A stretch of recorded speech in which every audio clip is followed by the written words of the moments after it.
Hello, and welcome to Why I Love Warhammer, the series where I go on a borderline unscripted ramble about why I love something in this hobby. And in today's episode, it's going to be Harlequins.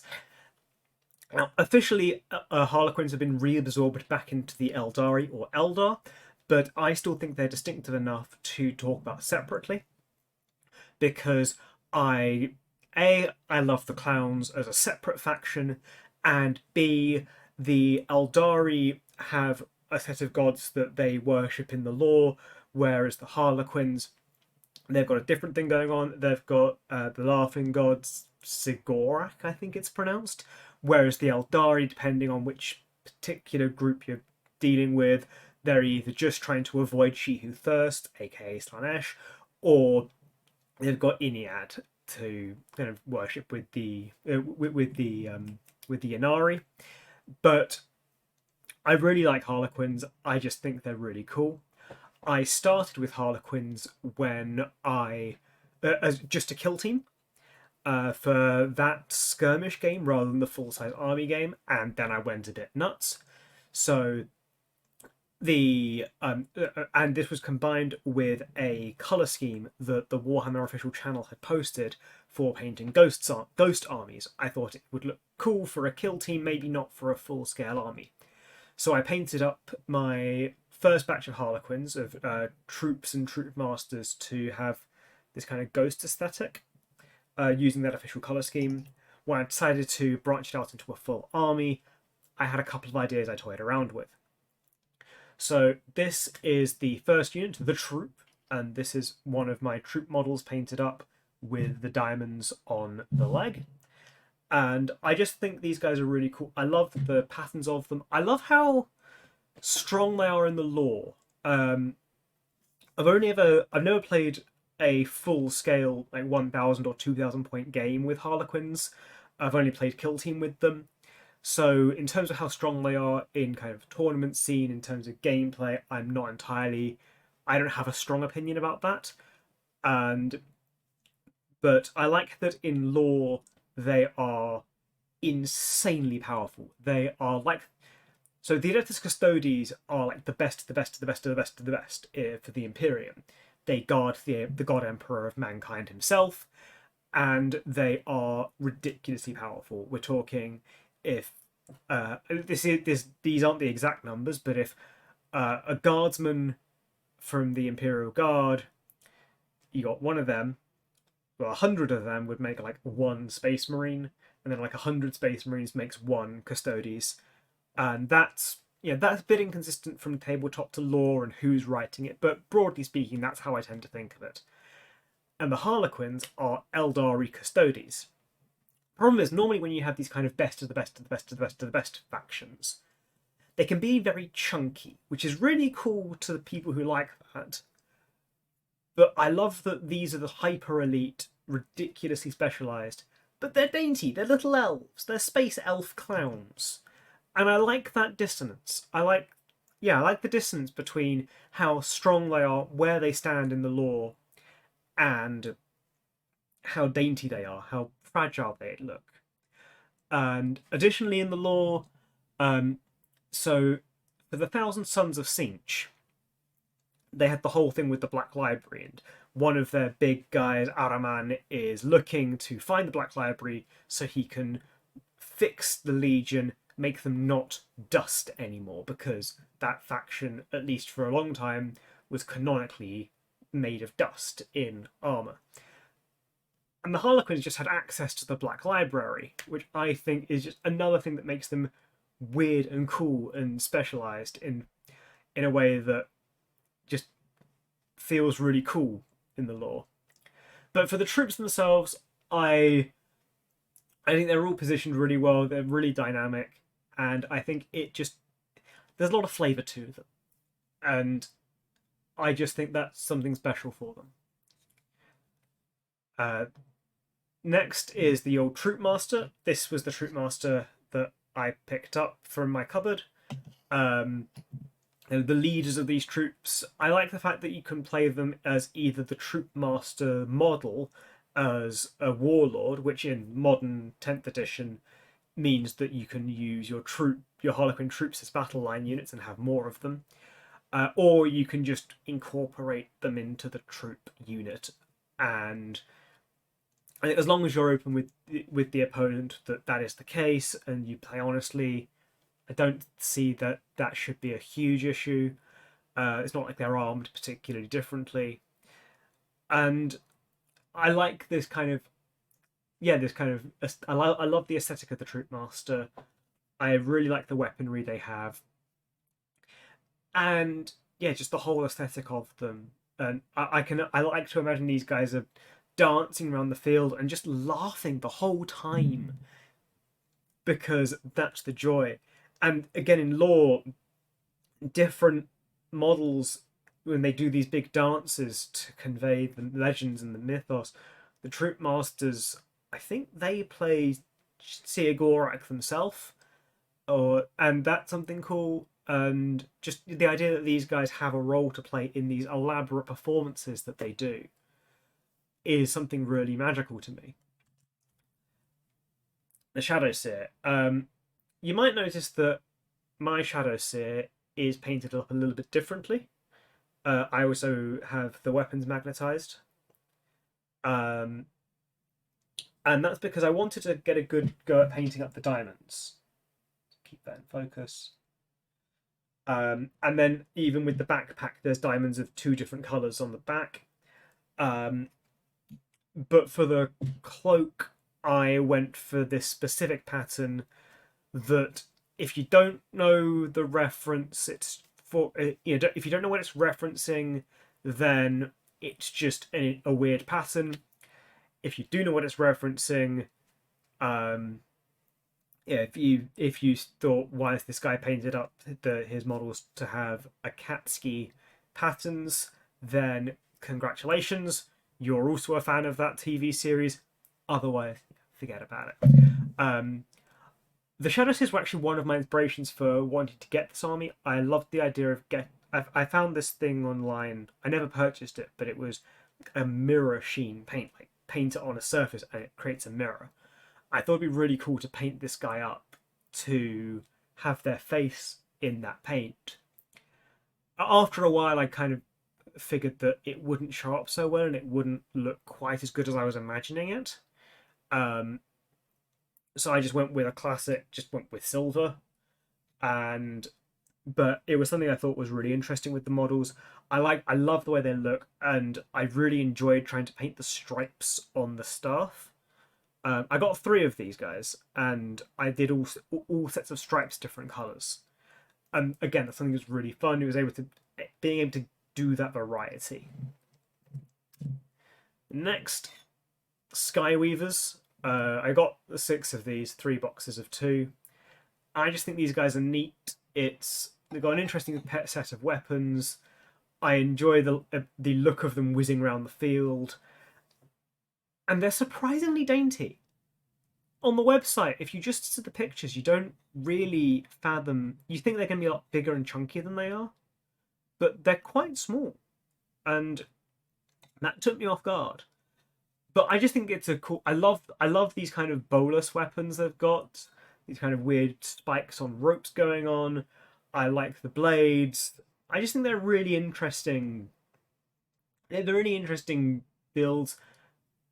And I had a go at painting the bigger diamonds on these. I don't know how well I really did, but it was I was trying out new techniques, and diamonds were kind of new to me at the time I was painting up these. And yeah, I just think they're fun models and creepy. They're deeply creepy. These faces on the tops, so I can get a bit closer in. I find those deeply disconcerting in a way that is so fun to build and paint up. Okay, the Solitaire. Again, I love this guy. I thought that initially when I was getting Harlequins, I thought I might need 3 of this, and thankfully, no, it's an epic character. You only have the 1.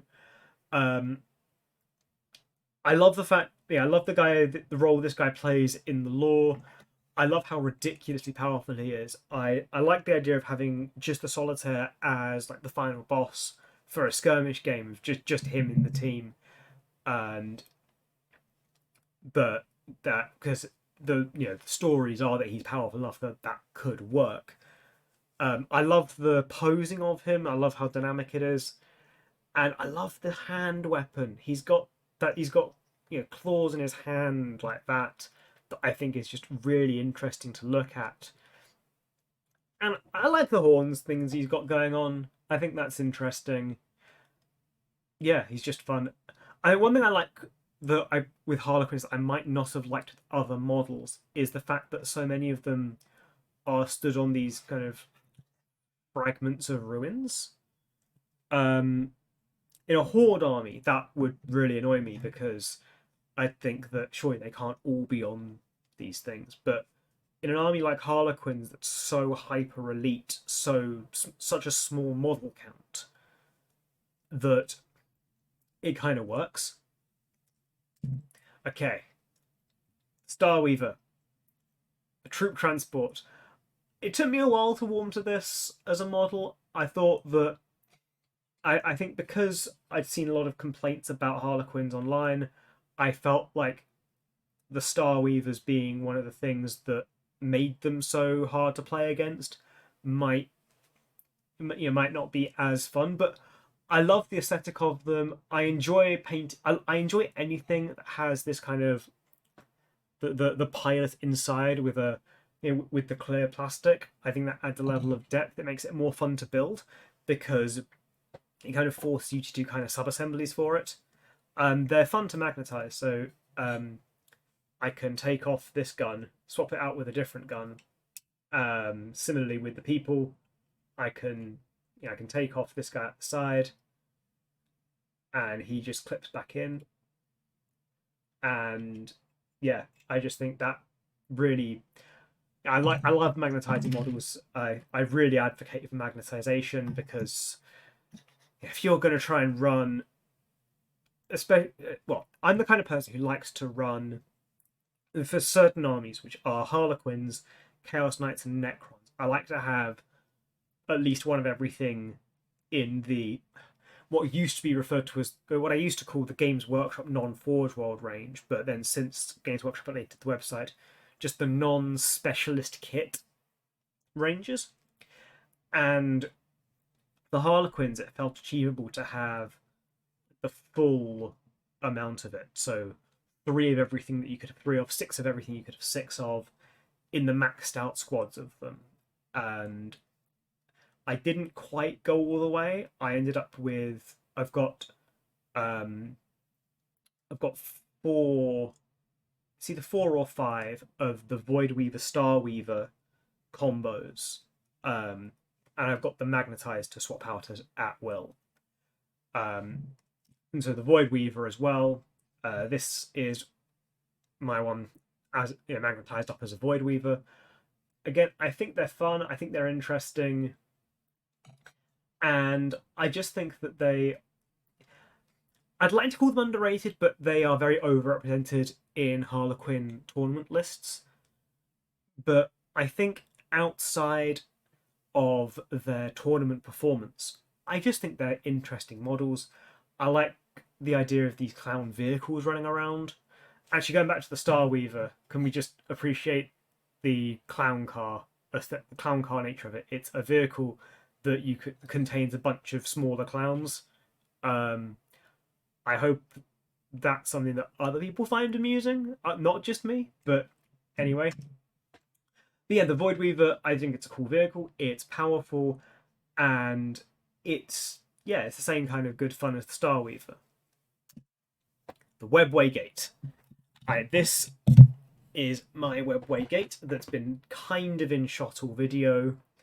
I painted one half up to like the Ghost Armies, the Ghost Army paint scheme I did for some of my troops. The other in this reference pattern that I did for a lot of the other stuff in my list. This is so much bigger than you'd expect. They do say on the website that it can contain some of the bigger Eldari models, but you don't realise until you've painted it up and until you've built it, that how big it is. In fact, let's measure just to give you guys a bit of indication. It's about 13 inches tall. It's big. But again, I like this thing. It makes for good set dressing on a gaming table. It's got some interesting rules around it. I just think it's it's just a good model. It's a nice thing to kind of round out the range. And then the Death Jester. I love this guy. I love his skull face. I love the whole pattern with him. I tried to do the checkerboard pattern on his knee justice, but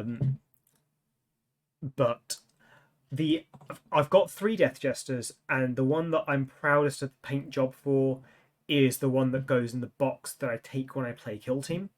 So, which is kind of under a table behind me. That's just because when I'm going out to play, I want to present the best painted models I own. But yeah, I love the Death Jester. I think it's really cool. When they announced the revamp of the Morgan Ra model for the Eldari range, part of me thought that it was going to be a new one of this. But then, of course, I saw... Then they revealed the name, and I realised, okay, it's not Harlequins, it's the wider Eldari. But I think that's something yeah, I think...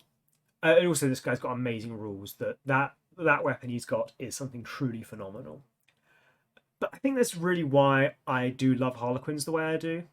Because it's the aesthetic of them, the clown nature of them. I love the lore. But also, if you're like me and you have a very addictive personality, and you want to collect as much as you can from the range, a range that has 9 data sheets is far more manageable.